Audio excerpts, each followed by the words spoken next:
அஸ்ஸலாமு அலைக்கும் வரஹ்மத்துல்லாஹி வபரகாத்து. குர்ஆனிய சிந்தனை தப்சீரிலிருந்து சூரா அல் தக்வீர், சுருண்டு போதல். தூதின் ஒளியில் மறுமை நிகழ்வு.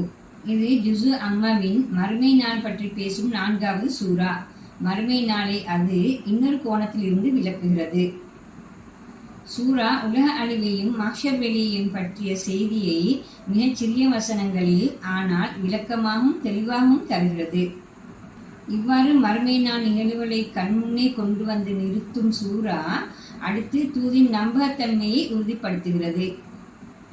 இறுதியாக பிரபஞ்சத்தின் தலைவன் இறைவன் இத்தூதை ஏற்று நேர்வழி பெற்று வாழுமாறு அழைக்கிறான். அத்தோடு சூரா முடிகிறது. சூறாவை தெளிவாக விளங்கிக் கொள்ள அதனை கீழ்வருமாறு பிரித்துக் கொள்வது அவசியம். 1. மறுமை நிகழ்வு, வசனங்கள் 1-14. அது உலக அழிவு, வசனங்கள் 1-6. மஹ்ஷர் வெளி நிகழ்வுகள், வசனங்கள் 7-14. 2. இறை தூதின் நம்பகத்தன்மை, வசனங்கள் 15-25.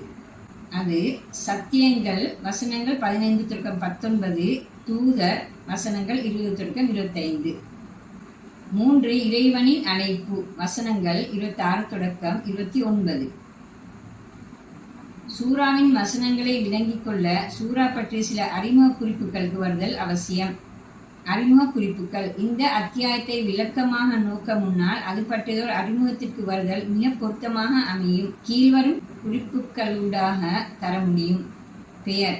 தக்வீர் என்ற இந்த அத்தியாயத்தின் பெயர் அதன் முதல் வசனத்தில் வினை சொல்லான குவ்விரத் என்பதிலிருந்து பெறப்பட்டது. அதிகமான அல் குர்ஆன் விரிவுரை நூல்கள் இப்பெயரையே இந்த சூறாவுக்கு இட்டுள்ளன. சஹீஹ் அல் புகாரியிலும் ஜாமி அல் திருமிதியிலும் சூரா இதஷ் ஷம்சு குபீரத் என பெயரிடப்பட்டுள்ளது.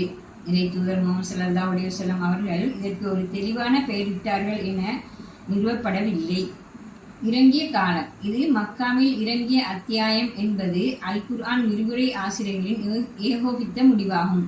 மக்காவின் மிக ஆரம்ப காலப்பிரிவில் இறங்கிய சூரா இது என்பது அதன் வசனங்களை ஆராய்ந்து பார்க்கும்போது இந்த சூரா இறங்கிய ஒழுங்கில் அல் குர்ஆனின் 7வது சூரா, அதாவது அது சூரா ஃபாத்திஹாவுக்கு பின்னர் இறங்கியது.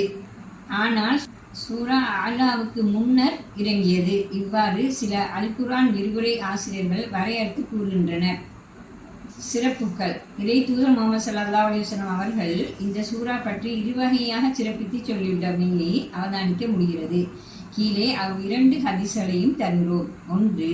மறுமை நாளை கண்கூடாக பார்க்க யார் விருப்பம் கொள்கின்றாரோ அவர் இதஷ் ஷம்சு குவ்விரத், இதஷ் ஸமாஉம் ஃபதரத், இதஷ் ஸமாஉம் ஷக்கத் என்ற சூறாக்களை வாசிக்கட்டும்.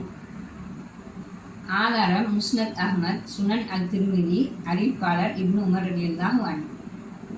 2. அபூபக்கர் ரலியல்லாஹு அன்ஹு அவர்கள் இறை தூதர் முஹம்மது ஸல்லல்லாஹு அலைஹி வஸல்லம் அவர்களை பார்த்து, அல்லாஹ்வின் தூதரே, நீங்கள் நரைத்து விட்டீர்கள் என்று கூறினார்கள். அப்போது இறை தூதர் முஹம்மது ஸல்லல்லாஹு அலைஹி வஸல்லம் அவர்கள் ஹூத், வாக்கியா, முர்சலாத், அம்மா யத்தஸாஅலூன், இதஷ் ஷம்சு குவ்விரத் என்ற சூறாக்கள் எனக்கு நரையை தந்துவிட்டன என கூறினார்கள்.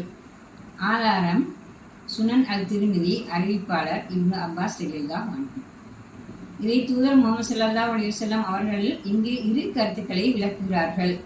1. இந்த சூரா மறுமை நாளை தத்ரூபமாக காட்சிப்படுத்துகிறது. அதன் நிகழ்வுகளை கண்முன்னால் நிகழ்வது போல் சித்தரிக்கிறது. இது மனித உள்ளத்தில் தாக்கத்தை விளைவிப்பதற்கான ஓர் உத்தியாகும். மனிதன் வெறும் அறிவுபூர்வமாக மட்டுமல்ல, உணர்வு பூர்வமாகவும் வாழ்கிறான். எனவே இத்தகைய சூறாக்களை படித்ததனூடே மறுமை நாள் நிகழ்ச்சிகளோடு உணர்ச்சி பூர்வமாக ஒன்றிப்போவது சாத்தியமாகும் என இங்கு இறை தூதர் முஹம்மது ஸல்லல்லாஹு அலைஹி வஸல்லம் அவர்கள் உணர்த்துகிறார்கள். மனித நடத்தைகளை சீராக்க இது பெரியதொரு பங்களிப்பை செய்ய முடியும் என்பதில் சந்தேகமில்லை. 2. அடுத்த ஹதீஸ். இறை தூதர் முஹம்மது ஸல்லல்லாஹு அலைஹி வஸல்லம், நான் இயற்கையாக நரைக்கவில்லை, சில சூறாக்களின் தாக்கமே அதற்கு காரணம் என கூறுகிறார்கள். அந்த சூறாக்களில் சூரா ஹூதை தவிர மற்ற அனைத்தும் மறுமை நாளை விவரிப்பவை. எனவே மறுமை நாள் சிந்தனை ஏற்படுத்திய தாக்கத்தையே இறை தூதர் முஹம்மது ஸல்லல்லாஹு அலைஹி வஸல்லம் அவர்கள் இதன் மூலம் குறித்தார்கள். அந்த தாக்கத்தை கொடுக்கும் சூறாக்களில் ஒன்றாக இந்த சூறாவையும் இறை தூதர் முஹம்மது ஸல்லல்லாஹு அலைஹி வஸல்லம் அவர்கள் இங்கே குறிப்பிட்டுள்ளார்கள்.